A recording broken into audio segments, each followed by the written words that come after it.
Students, to the next module of this chapter. After learning about female reproductive system and implantation in the last module, in this module we are going to learn about development and childbirth. So let us begin. We have already studied that the mother's body is designed to undertake the development of the child because fertilization takes place inside the body of the female.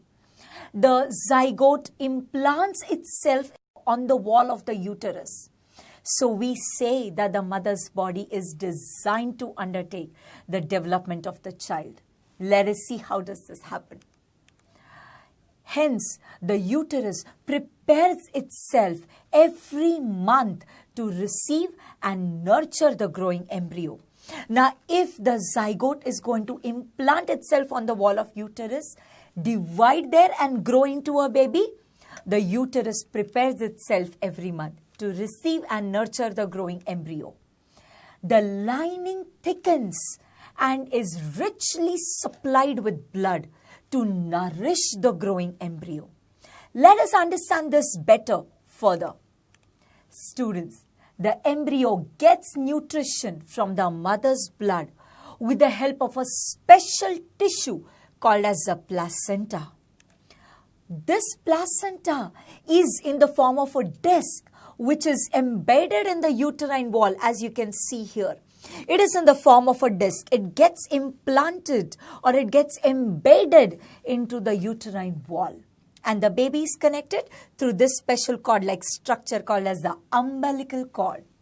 Alright. The placenta contains villi.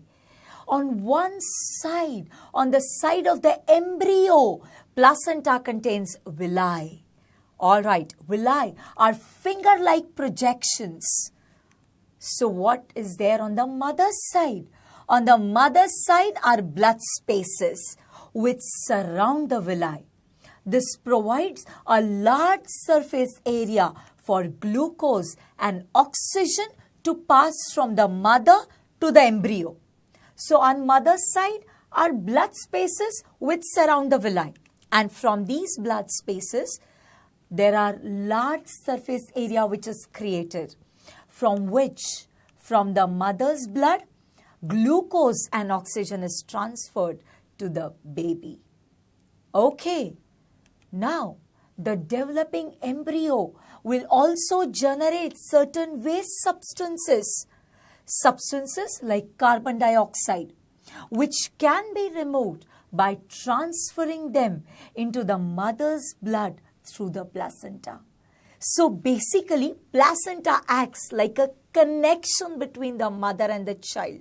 From mother, glucose and oxygen is given to the baby, and from the baby, waste substances are given back into the mother's blood. Amazing. Moving further. The development of child inside the mother's body takes approximately 9 months, and hence human pregnancy is said to be approximately of 9 months. Moving further. The child is born as a result of rhythmic contractions of the muscles of the uterus, as you can see in the video besides me.